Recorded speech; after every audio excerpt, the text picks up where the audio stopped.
ఓం అస్మద్గురుభ్యో నమః.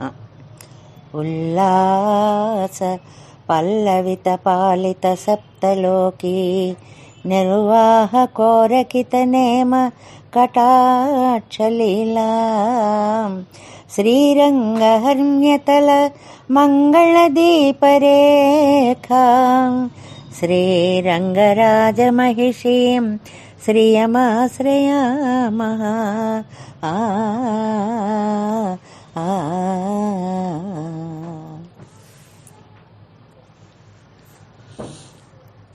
ప్రియ భగవద్బంధువులారా, శ్రీగుణరత్నకోశంలో మనము 46 శ్లోకాలను పూర్తి చేసుకుని ఈనాడు 47వ శ్లోకంలోకి ప్రవేశిస్తున్నాం. భట్టర్ వారు శ్రీ లక్ష్మీనారాయణుల యొక్క దివ్య దాంపత్యాన్ని మనకి అనేక కోణాల్లో చూపిస్తున్నారు. ఇది రోజు చెప్పుకుంటున్నాం. అపురూపము అని ఒక మాట ఉంటుంది. అపురూపం అంటే అవతల వాళ్ళకి ఎక్కడ ఏం కష్టం కలుగుతుందో, అబ్బే వాళ్ళకి పని చెప్పకూడదు, వాళ్ళకి ఏమీ బాధ కలగకూడదు, వాళ్ళ బదులన్నీ మనమే చేసేయాలి, ఇలాగా భార్యలని చాలా ముద్దుగా ప్రేమగా అపురూపంగా చూసుకునేటువంటి భర్తలు ఉంటారు లోకంలో కొంతమంది. శ్రీరంగనాథుణ్ణి అలాంటి అపురూపమైనటువంటి భర్తగా ఈ పరాశర భట్టర్ వారు ఈనాటి శ్లోకంలో వర్ణిస్తున్నారు. అదేమిటో చూద్దాం. ముందుగా శ్లోకాన్ని అనుసంధానం చేసుకుందాం. సామాన్య భోగ్యమపి కౌస్తుభ వైజయంతి పంచాయుధాది రమణః స్వయమేవ బిభ్రత్ తద్భారఖేదమివ తే పరిహర్తు కామః శ్రీరంగధామ మణిమంజరి గాహతే త్వాం శ్రీరంగధామ మణిమంజరి గాహతే త్వాం. చాలా అందమైనటువంటి భావ ప్రకటనను చూపిస్తారు ఇందులో భట్టర్ వారు. అమ్మని ఏమని పిలుస్తారు అంటే 4వ పాదంలో శ్రీరంగధామ మణిమంజరి అని. ఈ రంగధామము అనేటువంటిది ఊరికి పేరుగా చెప్పుకోవచ్చు, స్వామికి పేరుగా చెప్పుకోవచ్చు అంటారు వ్యాఖ్యాతలు. అలాంటి శ్రీరంగ విమానానికి ఒక రత్నాల గుత్తి లాంటి తల్లి అని ఆలయపరంగా విమానపరంగా చెప్తే, లేదు రంగనాథుడి యొక్క హృదయాన్ని పులకింపచేసేటువంటి మణి గుత్తి దీపం లాంటి దాన అనేటువంటి ఒక సంబోధన, చాలా అందమైనటువంటి సంబోధన. అమ్మా, ఒక విషయం చెప్పాలనుకుంటున్నాను నీతోటి అని. ఏమిటంటే, మీ ఇద్దరూ నిన్నటిదాకా నువ్వు ఎన్నో అలంకారాల నగలు పెట్టుకున్నావని చెప్పాం. వీటితో పాటు ఇంకా కొన్ని పెట్టుకోవలసినవి కూడా ఉన్నాయి అని ప్రాయైహ అని ఒక పదం వాడారు. ఏవో కొన్ని మాత్రమే చెప్పుకున్నాం, ఇంకా చాలా చాలా చాలా ఉన్నాయి అని. వాటన్నిటిలో కౌస్తుభం ఉండకూడదా, వనమాల ఉండకూడదా, పంచాయుధాలు ఉండకూడదా అని ఒక భావన వచ్చింది.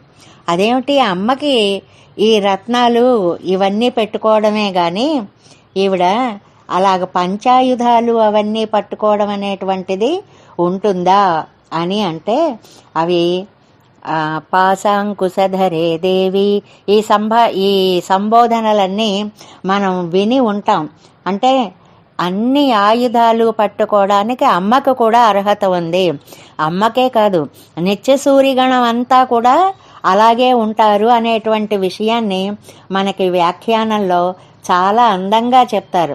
ఏమిటి అంటే, ఎలాగైతే విశ్వక్సేనుల వారు ద్వారపాలకులు శంఖచక్రాలు ధరించి ఉంటారో అలాగే వాళ్లే అలా ధరించి ఉంటే అమ్మ ధరించడంలో విశేషమేముందండి, ధరించవచ్చు. అలాగే మెడలో కౌస్తుభాన్ని వేసుకోవచ్చు, వనమాలను వేసుకోవచ్చు, పంచాయుధాలని పట్టుకోవచ్చు, ఏదైనా చెయ్యవచ్చు. కానీ అమ్మ ఎందుకు చెయ్యలేదు అంటూ ఒక చమత్కార సమాధానాన్ని చెప్తున్నారు ఇందులో. కౌస్తుభ వైజయంతి పంచాయుధాది సామాన్య భోగ్యమపి. అమ్మ, కౌస్తుభమాల, వైజయంతి వనమాల, పంచాయుధాలు ఇవన్నీ కూడా మీ ఇద్దరు సరిగ్గా ఒకళ్ళను చూచి ఒకళ్ళు మురిసిపోయేలా ఇద్దరూ అలంకరించుకోవలసినటువంటివే. ఏమీ అందులో అనుమానం. సామాన్య భోగ్యమపి అంటే సాధారణంగా అనుభవించేటువంటి అలంకారాలే. ఇందులో ఇవి అమ్మ వహిస్తుంది, తండ్రి వహిస్తాడు అనడానికి మనకి పాసుర ఖండాలు కూడా చాలా ఉదాహరణలుగా దొరుకుతాయి. కురుమామణి పోన్ కులావి తెగజం తిరుమార్పు. గొప్ప మణి, కౌస్తుభమణి, దానిని అందంగా వక్షస్థలం మీద పెట్టుకున్న స్వామి అంటారు ఆళ్వార్లు. అలాగే వైజయంతి మాల అనేటువంటిది మనం ఒకటి చెప్తాం. వైజయంతి అంటే టెక్కానికి చెప్తారు, ధ్వజానికి, వనమాలకి కూడా చెప్తారు. మొన్న మనం చెప్పుకున్నాం వనమాల అంటే ఆపాద పద్మం యామాల వనమాల ఇది సామత. ఏదైతే భుజాల నుంచి పాదాల దాకా వేళ్లాడుతూ ఉంటుందో అలాంటి అందమైనటువంటి పంచరత్నాత్మకమైన పంచవర్ణాత్మక పుష్పాత్మకమైనటువంటి మాలకి వనమాల అని పేరు. ఆ వనమాలను కూడా హాయిగా ఎప్పుడూ తండ్రి గళంలో మనం చూస్తున్నాం వక్షసీమలో, అమ్మ కూడా అవన్నీ వేసుకోవచ్చు అని. అంతేకాదు పంచాయుధాలను కూడా అమ్మ ధరించవచ్చు. ఇందులో మంగళ ఐంపడయ్యం, మంగళకరమైన పంచాయుధాలు ధరించి, అజగయాయింపడయ్యం, అందమైన పంచాయుధాలు ధరించి అని పంచాయుధాలను గురించి ఎంత బాగా చెప్తారోనండి. ఇక్కడ మనం ఒక్క నిమిషం పంచాయుధ స్తోత్రాన్ని గురించి చెప్పుకోవాలి. ఎందుకంటే ఈ 5 ఆయుధాలని కూడా అద్భుతంగా వర్ణించేసిన తరువాత వనే రణే శత్రు జల అగ్ని మధ్యే యదృచ్ఛయాపత్సు మహాభయేషు ఇదం పటం స్తోత్రం అనాకులాత్మ సుఖీ భవేత్ అని ఫలశ్రుతిని అద్భుతంగా వర్ణిస్తారండి. మనం ఎక్కడ ఉన్నా సరే జలే రక్షతు వారాహ, స్థలే రక్షతు వామనః, నీళ్లల్లో ఉంటే వరాహ రూపిగా రక్షిస్తాడు, భూమి మీద ఉంటే వామన రూపిగా మన్ని రక్షిస్తాడు, అడవుల్లో ఉంటే అటవియాం నారసింహస్య, నరసింహ రూపిగా మన్ని రక్షిస్తాడు. కాబట్టి పంచాయుధ స్తోత్రం అనేటువంటిది చాలా అత్యద్భుతమైన శక్తివంతమైనటువంటి దివ్యమైనటువంటి స్తోత్రంగా చెప్తారు. మనకి ఇళ్లల్లో జ్వరాలు వచ్చినా ఏమొచ్చినా కూడా పెద్దలందరూ కూడా వాళ్ళ దగ్గర కూర్చుని వీపు నిమురుతూ ఈ పంచాయుధ స్తోత్రాన్ని పారాయణ చేయడం సంప్రదాయంగా వస్తోంది. చాలా ఆనందకరమైన విశేషం ఏమిటంటే కొన్ని పెద్ద పెద్ద నగరాల్లో ఆపరేషన్ చేసేటప్పుడు ఇందులో కత్తులతో కదా ఆపరేషన్ చేస్తాం. తన్నందకన్నామ హరే ప్రదీప్తం ఖడ్గం సదాహం శరణం ప్రపంచే, అందుకని దానికి నేను దండం పెడుతున్నాను అని ఆ శ్లోకాన్ని పారాయణ చేస్తూ ఆపరేషన్ చేసిన డాక్టర్లను కూడా ఇవాళ మనం చూస్తున్నాము. అంటే అటు భగవద్ విశ్వాసము, ఇటు భగవద్ ఆభరణం యొక్క వైశిష్ట్యము కూడా మనం ఏకకాలంలో తెలుసుకోవచ్చు అన్నమాట. ఇంకా కౌస్తుభం అంటే ఏమిటండి అని అంటే తస్మిన్ హరిహి స్పృహాం చక్రే వక్షోలంకరణే మణౌ అని. ఆయన ఎక్కడికైనా వెళ్ళేటప్పుడు అందంగా వేసుకునేటువంటి ఒక మాలట, ఆ మాలకి కౌస్తుభము అని పేరు. ఇంకా కౌస్తుభమణి దగ్గరకు వద్దామండి. ఎక్కడికైనా వెళ్ళేటప్పుడు స్వామికి అంత ఇష్టంగా వేసుకుంటున్నాడు కదా, ఎక్కడుందండి దీని గురించి అసలు అంటే అస్త్రభూషణ అధ్యాయము అని ఆ గ్రంథంలో, ఆ అధ్యాయంలో అసలు ఎర్రటి మణికి కౌస్తుభము అని పేరు ఒకటి. కుం భూమిం శుభ్నాతి ఇది కౌస్తుభం అంటే కుం అంటే భూమిని, శుభ్నాతి కొలుస్తుంది, భూమి విలువంతా కలిస్తే ఒక కౌస్తుభమణి యొక్క విలువకి సరిపోతుంది అంటారు. అంటే అంత విలువైనది అనేటువంటిది ఒక అర్థంగా చెప్తారు. అంటే ఆయన ధరించడం వల్ల కౌస్తుభం, కౌ భూమౌ స్తుతః స్తుత్యః, ఆయన ధరించడం వల్ల ఉండే విశేషార్థం కూడా చూడండి. భూలోకవాసుల చేత స్తుతి చెందే గొప్పతనాన్ని గుండెలపై దాల్చిన స్వామి అని కౌస్తభాలంకార వక్షుడు అని చెప్పి ఆయనకి ప్రత్యేకంగా అంత అందమైన దాన్ని ఆయన ఎందుకు వేసేసుకున్నాడండి?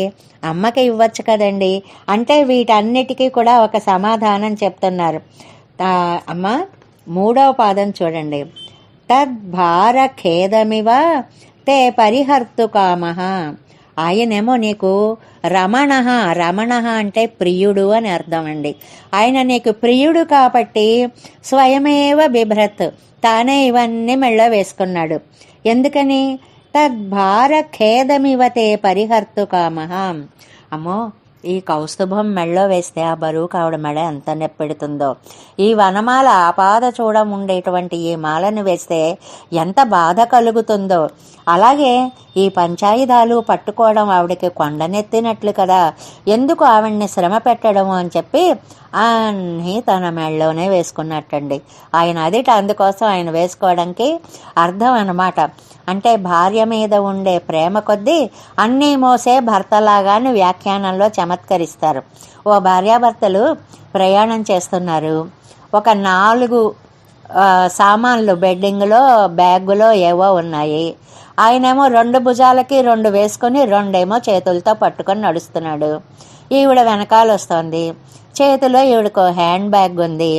ఏమండి, ఇది చాలా బరువుగా ఉందండి అంటుందిట ఆ హ్యాండ్ బ్యాగ్.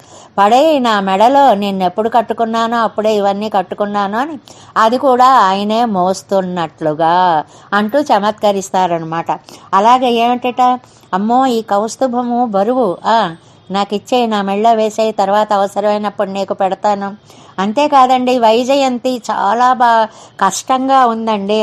ఎందుకండి వైజయంతి వల్ల అంత కష్టము అని అంటే, ఇంతకు ముందు శ్లోకాల్లో మనం చెప్పుకున్నాం. అదాంబ సాహస విధౌ లీలారవిందగ్రహ డోలాతే వనమాలయ హరిభుజవు హా కష్ట శబ్దాస్పదం అని. అబ్బా, ఆ పద్మాన్ని ఇలా పైకి ఎత్తి పట్టుకునేటప్పటికీ కొండ ఎత్తినట్లుగా ఎంత అలసిపోయావమ్మా. అలాగే ఆ వనమాల గుండెలమే ఉన్నది గాలి తాకుడికి నిన్ను అలా అలా స్పృశిస్తూ ఉంటే హా హా అన్న, అబ్బా అబ్బా ఎంతలా తగులుతోంది ఈ దండ అని అనుకునే నువ్వు ఈ కౌస్తుభము, ఈ రత్నమాలికని, ఈ బరువుని మోయగలవా? అందరం అన్ని నగలు మోయలేం. పెద్ద 10 కాసులు పట్టి గొలుసు చేయించుకుని పిల్లలకు వేస్తారా, వేసుకోండి కాసేపు అని వాళ్ళ మెడలు వంగిపోయి బాబోయ్ ఎప్పుడు తీసేస్తారా ఈ దండ అన్నట్లుగా అవుతుంది. అంత సుకుమారి అయిన అమ్మకి ఈ కౌస్తుభహారం మోయగలిగే శక్తి ఉంటుందా? పోనీ వనమాల వేద్దాం అనుకున్నట్టు ఆ వనమాల వేస్తే ఆ పువ్వులన్నీ ఆవిడికి తగులుతూ ఉంటే నొచ్చుకుంటూ ఉందని ఇంతకు ముందే చెప్పుకున్నాం కదండి. అందువల్ల వనమాలను కూడా నేను వేసుకొని నీకు అవసరం వచ్చినప్పుడు చూడండి అన్నీ మహారాణికి కూడా పట్టుకుని వెళ్ళి అవసరంకి గబగబగబా అలంకరించేసి ఆ తర్వాత మళ్ళీ తీసుకున్నట్లుగా ఆ అవసరానికి నేను నీకు అందిస్తాను అని పాపం ఆయన మోసుకుని తిరుగుతున్నట్టండి. ఇవన్నీ పంచాయుధాలు కూడా అంతేట. ఆవిడే చక్కగా పంచాయుధాలు పట్టుకోవచ్చు కదండి, ఎక్కడైనా ఆవిడ పట్టుకున్నట్టు ఉందండి అని అంటే మనకి సాహిత్యంలో అంతా కూడా ఎలాగైతే శంఖచక్రాలు ధరించినటువంటి తల్లో అని శంఖచక్రాంబుజధరాం లక్ష్మీమేవతు చింతయేత్, శంఖచక్రాలు ధరించినటువంటి అమ్మని ఒక్కసారి తలుచుకోండి. అలాగే పాశాంకుశధరే దేవి ధర్మ కామార్థ మోక్షద, అమ్మ పాశాంకుశాలను ధరించినటువంటి దేవి 4 చేతులతో 4 పురుషార్థాలని ఇస్తావా అని పొగిడినటువంటి స్తోత్రజాలం మనకి ఎంతో కనపడుతుంది. అంటే పంచాయుధాలను కూడా పట్టుకోగలిగిన సామర్థ్యం కలిగినదే, కానీ ఆవిడకి ఎందుకు అంత శ్రమ కలిగించడము అని. ఆవిడ ఎంత మంగళరూపిణి అండి. మనం శ్రీ సూక్తంలో చెప్పుకున్నామే ఏమని, అశ్వపూర్వాం రథమధ్యాం హస్తినాథ ప్రబోధినేం అని. ఆవిడ పుట్టేటప్పుడు కూడాటండి పాల సముద్రంలో ముందు అశ్వాలు వచ్చేయటండి. అశ్వాలంటే ఒక సామాన్యుడు కూడా పోషించగలిగినవి. తర్వాత రథమధ్యాం, అంతకంటే ఉత్తమం ఈ అశ్వాన్ని కట్టేసి ఊరేగించేటువంటిది. హస్తినాథ ప్రబోధినేం, అంతకంటే ఐశ్వర్యం గజాంతం ఐశ్వర్యము అని చెప్పి ఆ గజాల చేత చక్కగా పువ్వులని గ్రహించేటువంటి తల్లి, అలాగే అవబృధ స్నానంలాగా ఒక స్నానాన్ని చేయించేటువంటి ఏనుగులని పోషించగలిగినటువంటి తల్లి అని అన్నట్లుగా అంత మంగళరూపి అయినటువంటి తల్లి ఆ అమ్మ. కాబట్టి తద్భారఖేదమివతే పరిహర్తు కామః.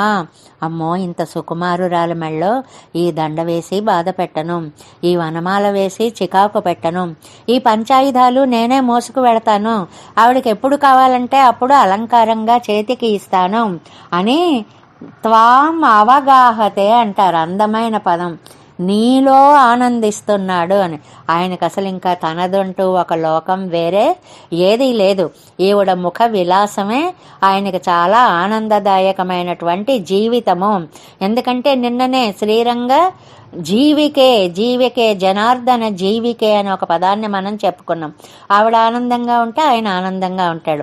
కాబట్టి ఎన్నిటినో మనకు వరుసగా సామాన్య భోగ్యమపి కామన్గా ఇవాళ నగలు చూడండి, మగవాళ్ళు దండలు వేసుకుంటున్నారు, ఆడవాళ్ళు దండలు వేసుకుంటున్నారు. అలాగా కొన్ని విడదీయడానికి లేకుండా పూర్వం ఆడవాళ్లే చెవులు కుట్టించుకునేవారు, ఇప్పుడు మగవాళ్ళు పెట్టుకుంటున్నారు. అలాగే వనమాలలు ఆవిడికి వేయచ్చు, ఆయనకి వేయచ్చు. అలాగే పంచాయుధాలు ఎవరి అవసరాన్ని బట్టి వాళ్ళు పట్టుకుంటారు అన్నట్లుగా ఉన్నప్పటికీ కూడా స్వయమేవ బిభ్రత్ను, ఆవిడకి ఇవ్వను, ఆవిడ మొయ్యలేదు ఇవన్నీ తానే భరిస్తాట. ఎందుకు? తద్భార ఖేదమివతే పరిహర్తు కామః. నీ యొక్క భార ఖేదం, ఆ మోసేటువంటి అలసటను పోగొట్టాలని, అయ్యో పట్టుకోవలసి వచ్చిందా అని పట్టుకొట్టండి. త్వాం గాహతే, నిన్ను పూర్ణంగా ఆనందిస్తున్నాడు అని ఒక అందమైన పదం వాడతారు. అంటే మనం ఇతరులు ఏమైనా పట్టుకోవాల్సి వచ్చింది అనుకోండి, నా కర్మ ఇవన్నీ నేను మొయ్యాల్సి వచ్చింది అని బాధపడుతూ మొయ్యడము కాదండి. ఎంత భాగ్యమో స్వామి యొక్క అమ్మ యొక్క ఆ విలక్షణమైనటువంటి ఆ నగలు కానీ, ఆయుధాలు కానీ, ఆభరణాలు కానీ నేను మోయగలుగుతున్నానే అని దివ్యానందంతో స్వామి వాటిని మోసుకుంటూ వెడుతున్నాడు అని ఒక చమత్కారపూర్ణమైనటువంటి అందమైనటువంటి భావనని మనకి పరాశర భట్టర్ వారు ఈనాటి శ్లోకంలో అందించారు. జై శ్రీమన్నారాయణ. రంగేశుడు నీ రమణుడే, నీ క్లేశలేశమును తాళడే, రంగరాజమణి మంజరి నీదు భర్తగా భరము తాల్చులే. రంగేశుడు నీ రమణుడే, నీ క్లేశలేశమును తాళడే, రంగరాజమణి మంజరి నీదు భర్తగా భరము తాల్చులే. రంగేశుడు నీ రమణుడే. వైజయంతి వనమాల కౌస్తుభము ఉరమున తానే దాల్చులే. నీకది శ్రమయను ప్రేమ భావమున తానే భారము నోర్చులే. తానే భారము నోర్చులే. రంగేశుడు నీ రమణుడే.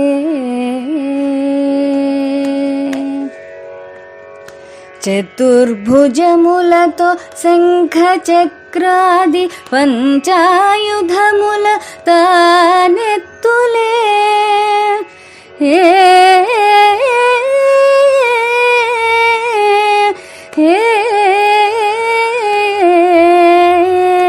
చతుర్భుజములతో శంఖ చక్రాది పంచాయుధముల తానెత్తులే. పూల తాకిడే హా కష్టమని అల్లల్లాడిన తల్లివే.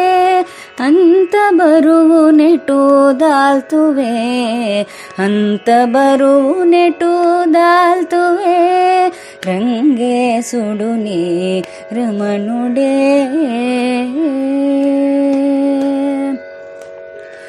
భారమంత ప్రియుడే తామోయుచు భవ్యత్వముని చాటులే మార్దవ శీతల సౌకుమార్యములు మరి మరి నీకే సొంతమే అందుకే అలర్మేల్ మంగవే అందుకే అలర్మేల్ మంగవే రంగేశుడు నీ రమణుడే నీ క్లేశలేశమును తాళడే రంగరాజమణి మంజరి నీదు భర్తగా భరము తాల్చులే రంగేశుడు నీ రమణుడే నీ క్లేశలేశమును తాళడే ఏ